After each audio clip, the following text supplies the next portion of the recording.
कहते हैं ना कि सच में अगर आप भोजपुरी में काम करना चाहते हैं तो आपको भोजपुरी को समझना पड़ेगा, और इस चीज़ को शायद इस मुंबई की लड़की ने समझ लिया है। पूरा वीडियो देखिए, और वीडियो आपको अच्छा लगे तो लाइक शेयर कमेंट करना बिल्कुल भी ना भूलें।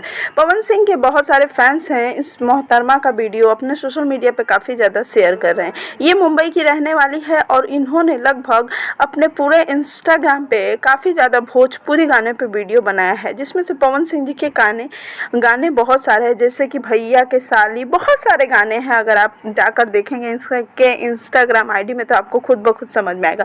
अब रूमर्स ये फैल रही है कि पवन सिंह जी इन्हें अपने जो आने वाले एल्बम में मौका देने वाले हैं। अब ये बात कितना सच है ये तो हमें नहीं पता है, लेकिन बहुत सारे टिकटॉकर या ऐसे रील्स बनाने वालों को पवन सिंह जी ने इससे पहले भी मौका दे दिया है। तो अब ये देखना काफ़ी लाजमी होगा कि इस लड़की के साथ पवन सिंह जी का गाना आता है या नहीं। और भी डिटेल में वीडियो बनाऊंगी, उसके लिए तो आपको चैनल को सब्सक्राइब करना पड़ेगा और वीडियो को लाइक भी करना पड़ेगा।